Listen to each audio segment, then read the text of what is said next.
on the national security issue that's facing us in crypto and the DeFi space specifically. In 2022, over $800 million has been stolen from DeFi platforms by North Korea. This is a huge escalation in this type of state-sponsored hacker activity, specifically against DeFi. And that is what we are here to discuss today. So thank you, Shira and Jim, for joining us. Two critical components of the public and private partnership aspect of protecting all of DeFi from this issue. Would you mind introducing yourselves? Shira. Sure, happy to be here. I'm the CEO and co-founder of Redefine. So we're a young startup focused on security, mostly risk analysis and risk mitigation in the DeFi space, catering to, so it's a B2B startup, so catering to organizations, to institutions, to hedge funds, family offices, CFIs. And in terms of my background, I actually worked for over a decade for the Israeli government, leading different projects of cybersecurity. And in my most recent position there, I founded the FinTech Labs. So I was for 3 years involved in a crypto-based project. I've been in crypto since, on a personal capacity, since early 2013. And so I feel this mix of crypto and cyber is what naturally led me to what we do at Redefine. Thank you so much. Jim. Hi, good morning. Jim Gentile here from the Office of Foreign Assets Control. I am a sanctions investigator, and I'm focused on cyber and virtual currencies writ large. I'm part of a small crypto targeting team. Really appreciate the invite. It's very exciting to be here with everyone and providing me the opportunity to give my personal experiences, which do not reflect the Department of the Treasury's policy decisions. So thank you very much. I have a feeling you had to say that. Shira, as we look to how we protect these DeFi platforms from hackers, we see a lot of similarities to cybersecurity in non-crypto spaces. Are you able to shed some light of how these compare and what you see? Yes, so I think in order to discuss this, we should first look at the evolution within crypto, right? So crypto has been here for a while now. What I like to call traditional crypto is, for example, the Bitcoin network. So the Bitcoin network, by definition, is highly secured. Just by being distributed makes it very protected, because if you're a hacker trying to complete a cyber attack, you're looking to find one single point of failure. And this is where you're aiming. And there is no one single point of failure in a distributed ledger, because once you attack one point of the network, there's going to be like 99.9% of the network that are going to be resisting this, whatever it is you changed. And so this is why we've never actually seen a successful attack on the Bitcoin blockchain. So we've never seen someone add a block or erase a block, right? We've seen many other things, but they were always aiming to the endpoints. So if you steal someone's private keys, or somehow they access to their wallet, or even if you attack an exchange, and so by that the attacker will get access to many wallets, right? But this is still an endpoint, might be a big endpoint, but it's still an endpoint and not the core of the network. And DeFi changed all that. So Ethereum and then all the other networks that followed, they brought amazing things to the table, right? We all think that DeFi is the right step, the next step in the right direction. Because it brings equality and equal access and inclusiveness and many good things. But it also introduced code, right? And code is always vulnerable. And once there's code, there are always going to be vulnerabilities. And so we started looking at those new attacks, those Web3 attacks, right? So to answer your question, first we see those new attacks on smart contracts, Solidity, 0 days that people find. And these are new attacks that we see. But unfortunately, Web2 and Web3, it's not two separate worlds, right? It's an evolution. And so we kind of inherited also all the problems and bad things that we could see at Web 2. So, and we see that on DeFi. So now we see attacks that are completely classic cyber attacks. So even if you're a dApp, you're never fully decentralized. It's always a spectrum. So there's going to be front end, a website. You're going to keep it and store it somewhere. There's going to be an option to pretend to be you in terms of creating another website. There's going to be an attack maybe using social engineering to get access to the credentials of that front end. We see many things times and times again, and they're all very classic attacks. They have nothing to do with Web3, but they use this access. They use this Web2 access that is given to them, and then they reach out into the smart contract, and then we see the attacks on DeFi. And I think another interesting thing to think about is who are the attackers? So the Web3 attackers are kind of new to the game, right? And it's DeFi is like a baby learning to crawl, and so the attackers are also learning, and so it's kind of fair, right? Because we all learn together how to defend and how to attack. But those Web2 attackers, they're not new to this game. They've been here for a very long time. They have extensive experience and often like a big budget also to support it, especially if they are sponsored by a state. So what we see is we see very sophisticated attack with people with a lot of cyber attack experience, and this is something that we have to acknowledge. DeFi is double the trouble in that sense, and I think to sum it up, when you want to protect in DeFi, you have to take that into account, and you have to look into those two types of attacks and learn how to deal with all of that together.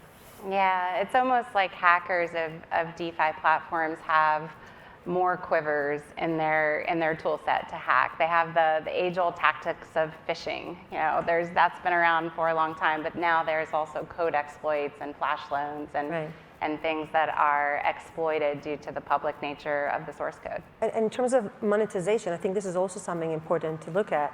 I think Michael mentioned it this morning, that I think it was maybe the North Korea attack, or they were looking for money, right? And then to buy weapons or missiles or whatever. In that sense, DeFi is very lucrative. There's this quote from the famous bank robber, Slick Willie, when they asked him, why'd you rob bank when he got arrested? And he said, simply because this is where the money is, right? So DeFi is the same way in the sense that if you attack a Web2 company, now you have some valuable information, maybe an IP, and you need to figure out how to monetize, right? You could do ransomware, you can maybe sell it on the dark web, different things, but you have to act in order to make money out of it. And DeFi attacks are simple because once you attack, you get the money. So that's a much shorter way to go about it. Yeah, absolutely. And $800 million is a huge amount to be stolen from DeFi platforms in just a few months. How is this impacting the DeFi space? So the impact is tremendous. And what we're trying to do at Redefine is see how to protect against it. This is going to be a community effort, right? I saw the numbers. There were several actually Chainalysis report kind of breaking down the numbers. And I want to say it's not only the billions that have been stolen, but a lot of times there's a lot of collateral damage as well. So, for example, if you attack a protocol, then the native token is gonna subsequently also probably lose a lot of the value. So sometimes even most of the amounts that we see had to do with just collateral damage. And this is something that is unfortunate. It has a devastating impact and something that we need to fix, obviously. Yeah. So we talk about hackers going after the money because they ultimately want to steal money. In order for them to make off with the proceeds of their crime, they need to launder those funds. So OFAC has had a huge impact on the ability or lack of the ability of these hackers to launder the funds successfully through the use of the sanctions tool. So Jim, I wonder if you can let us know OFAC's focus on the recent hacks and what's caused that. Yeah, so that's a great question and some great observations there. So OFAC is being part of terrorism and financial intelligence, part of the Department of the Treasury. Brings to bear quite a few broad tools, sanctions among them that OFAC brings to bear against these threats posed by ransomware and other cyber actors. So in doing that type of targeting to address those concerns, of course, we're going to look holistically at the threatscape, and including that would be all of the support networks. So you have the ransomware actors who extract hundreds of million dollars. In fact, last year it was $600 million alone in 1 year in ransomware payments. We would look at the support networks, and that might include non-compliant virtual currency exchanges. OFAC has designated several of those in the last 6 months or so. Darknet markets, as well as mixers, OFAC, which we'll allude to now, which we'll get to a little bit later. We designated the first mixer, Blender.io, for its part in laundering and otherwise obfuscating transactions from these large hacks back to the actors themselves, which is cause for particular concern in the recent case of the Axie Sky Mavis heist, in which $600 million was extracted from this heist and is making its way back to DPRK. And the threat, of course, there is, or the concern rather, that money could be used to fund nuclear weapons programs and ballistic missiles. So targeting all of the support facilitators in that threatscape is important to us. Yeah, it's really becoming a really helpful mechanism to evade the sanctions that are in place against North Korea by sanctioning the crypto wallets that are looking to evade those sanctions. So we get really excited when we see that. I know many in the room are impacted and see the impacts of those sanctions as well. The DeFi hacks in particular, as part of Web3 and the Web3 ethos of being community focused, means that everybody in this room plays a role in stopping these threats and ultimately coming together and trying to tackle this threat space as a whole. Shira, you describe security as a public good. Can you talk about that aspect of the work that you do at Redefine? Yeah, so I see security as a public good, just as the same, I feel the same way in terms of physical security or even national security. So when you say something is a public good, it usually includes two aspects. It has to be non-excludable, meaning one user cannot exclude, or it's very costly for someone to exclude others from enjoying the same good, and non-rival. So the fact that someone is using it is not really making it less available or less, it doesn't exhaust the resource. So a lot of people can use it and enjoy it at the same time. And I think in DeFi, it's even more than that. It's everybody's interest that other people will have security, because this is maybe one of the main problems today for the space. I mean, there's several, maybe top three, let's say, because I'm sure regulation is important, compliance and other things as well. But if this place is not going to be secured, it's not going to be successful in the long run. And so even if you have, let's say, a house that is well protected, but the neighborhood is a bad neighborhood, you lose, right? Because you can't walk around, you can't enjoy your life. I think in the DeFi space, it's the same thing, and we should think about it that way. And what we chose to do in Redefine is based on that way of thinking, that by giving security to our customers, we're actually making everybody's life better. While doing blockchain analysis, at first, some customers asked us to give them more information about opportunities, because basically, blockchain analysis, you can ask different questions, right? And you have like a macro understanding on the chain, and you see the vectors and where things are headed. So I understand the request. However, giving opportunities or alphas to customers is something you can do to the few, right? And then when everybody else wants, then it's exhausted and you can't give more. While security is exactly the opposite. You can give more and more security, and by adding more people, there's even a network effect to that. So this is what this is why we chose to do that at Redefine. Yeah, I mean, that's fantastic, and that's really the mindset we should all have in this threat space that we're dealing in right now. I think cryptocurrency and blockchain as a whole is just unique in that way. We see when we're investigating a hack or investigating an incident, everybody's on Twitter and Reddit, and you've got thousands, millions of investigators around the world who are also looking at different movements and throwing tips out there. And so I think in the same way that the bad guys are doing that, the good guys are as well. So fostering that community involvement is great to see. Speaking of community involvement and everybody in this room having a part to play in that, the designation of Blender.io, as Jim mentioned, we saw a significant, almost frantic movement of funds on chain after that designation. So it had a huge impact in stopping at least the active money laundering tactic. And that was a really rapid response that OFAC made after the Axie hack, and as funds were moving and looking at real-time movement and what tools were being leveraged in real time and really going after them. So that was really great to see. Can you tell us a bit more, Jim, about how OFAC decided to make that first ever sanctions designation of a mixer, and what impact you were hoping to have on that? Yeah, absolutely. So as we previously talked, OFAC is targeting critical nodes of the ransomware space, including malign cyber activity like the Axie Sky Mavis heist, and really looking at the support networks for them. Of course, extracting a lot of money is a great thing to do for a ransomware actor, but if they can't obfuscate that trail, it becomes very challenging for them to actually retain or keep those ill-gotten gains. So OFAC would be targeting anything in that threatscape that is providing that support obfuscation, to include mixers, of course.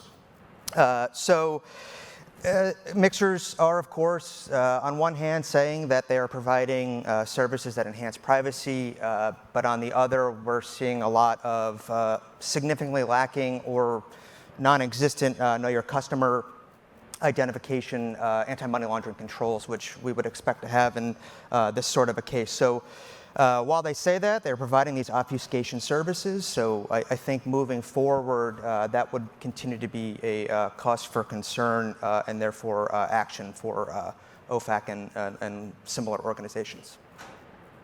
Thank you. We've talked quite a bit about community. If there was one thing that everybody in this room could do to help, what would that be, Shira? So actually, there's a lot that can be done. I guess it's not the same thing for everybody sitting in the room. I think it really depends on the role that you're playing in this space. So I'll tell you a bit about what we do at Redefine, and then I'm happy to kind of give ideas to different people in different positions, what they can do. So we chose to take the angle of the investors. It's going to be a community. There are many things that need to be done. It's going to be a puzzle, and everybody's going to have a piece in it, and this is what we're focused on. So what we do, we developed a system for the users that has like 4 layers of security, really walking the investor hand in hand from even prior to the investment until all the way through. So prior to the investment, we do a risk score. We look at the platform that now the customer wants to work with, and we run an engine that is asking lots of questions and answering them automatically, bringing both off-chain and on-chain information to make a decision. What am I facing here? Is this a scam? Is this something that we should avoid? Is this a legitimate contract? And if it is, does it have other vulnerabilities? So we're not auditing code. This is something that other people should be doing, right? This is another job that needs to be done. And then later, after that, we have the second stage, which is where we use the firewall. So this is for the signing. It's the first firewall on DeFi. It means that every time we sign, this is one of the biggest problems today on DeFi, is the blind signing. So people just hit approve, but they don't really know what they're approving.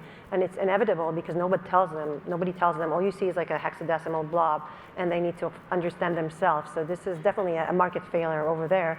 And what we do is we kind of translate that for people to be able to read it and understand what they're signing. And on top of it, we give our policy, what we think about that. Should they sign this transaction or not? And what we do that based on prior attacks. So we analyze the attacks and we learn. And this is something for the entire community to share and to work together and to learn from these attacks and share the information and share the lessons. The next stage, the third level of the third kind of like level there is the monitoring. So we keep an eye on all the platforms or the smart contracts that the customer is working with to see if something has changed. Sometimes people think that an attack takes like 1 block. So on Ethereum, 12 seconds, and sometimes it's the case, but oftentimes we've seen attacks take much, much longer to plan, to prepare, to try out, and even to pursue. And so what we see, the last block, is just the end of the attack. There are many things, many symptoms that we can look at prior to that. And so we do that, and we give notification to the customer saying, we think something is maybe going south, and you want to change your position. And finally, what we do is my favorite feature is the DeFi Dome. It's an homage to Iron Dome. What do you do when it's really the last resort? There's a missile headed your way, and you only have a few seconds to respond. So this is literally the best risk mitigation system out there, right? So we do the same thing, no missiles, just transactions. If we see a transaction in the mempool that is devastating to the customer, we kind of actually launch our own transaction. It's something that is agreed with the customer in advance, and we get a very specific permission wrapped in a smart contract to do that. So we don't hold custody, we don't hold private keys, we don't have access. But for example, if there's a transaction, let's say on Ethereum, so in 12 seconds, somebody's going to empty the wallet of our customer, we can send our own transaction and do what is called front running, to front run the attack and move the customer's fund from his wallet A to his wallet B without having access to A or to B, but only having access to do this very specific thing and protect the fund. So I think we should be very proactive. We take a proactive approach facing those attacks, and this is what we try to do. And I think in this room, I mean, there are people here from really wearing different hats, right? So if you are a platform owner, review your code, pay for someone to audit it, put it open on the blockchain, let everybody read it, make it verified, it's important. Attach a name to the platform and a face, right? So don't be anonymous, because if we all kind of own what we're doing on the blockchain, then it's going to really single out the people who are trying to be anonymous. If you are a security researcher, find vulnerabilities, do your job, then do the responsible disclosure procedure and get the bounty. By all means, there's plenty of money there, and this is super helpful. If you're just a simple DeFi user who got hacked, let people know. So, I mean, I guess you could go to the police also, but I think today the fastest thing would just go to Twitter, right? That's always true. So go to Twitter and tell everybody about it, because we see that time and time again, that attacks, they take time sometimes once they start until they end. It could be hours, it could be even a few days.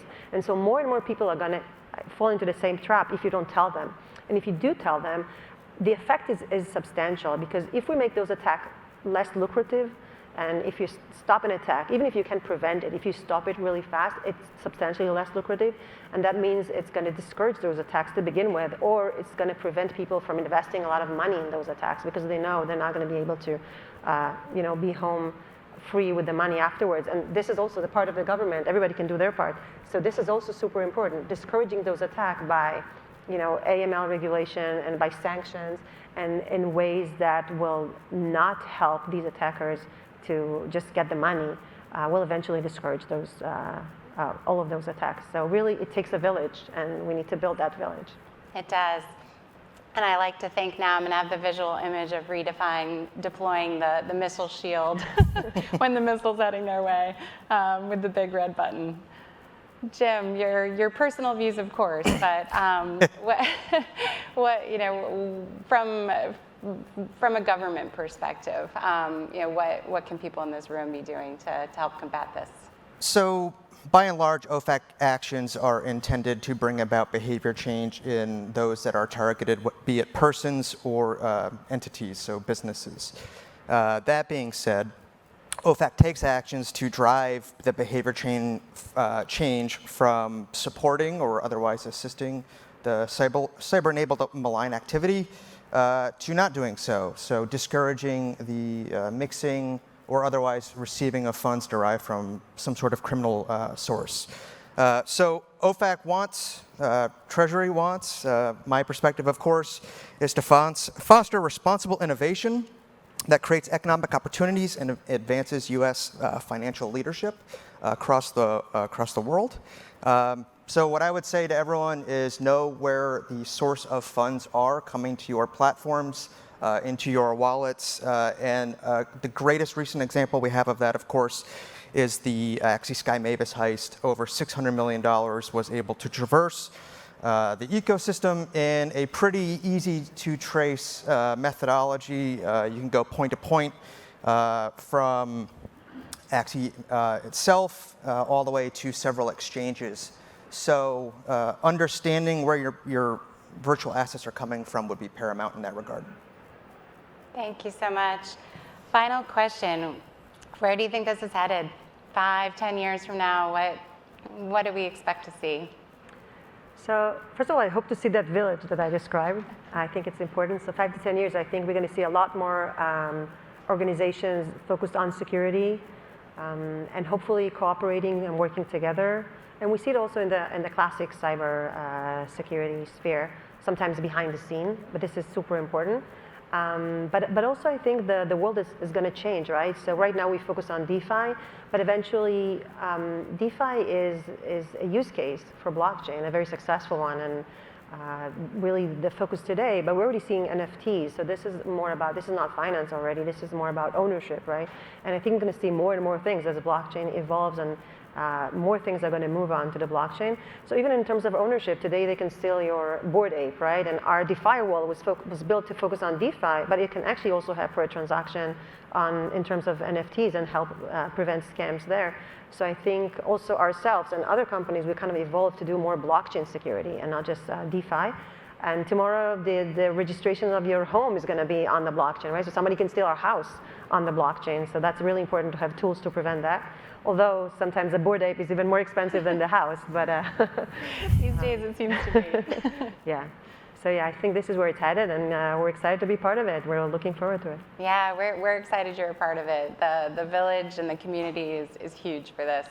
Jim, what do you think? So I think over the next 5 to 10 years, we're going to start to see, I think we're already seeing significant growth and evolution in the virtual currency, cryptocurrency ecosystem. I also think we'll start to see a lot more sanctions compliance, including anti-money laundering, know your customer elements there, which I think down the road in that 5 to 10 years is going to lead to a more safe, secure, and inclusive virtual currency ecosystem. I like ending on that positive note. So thank you both, Jim, Shira. Very much appreciate it. Thank you.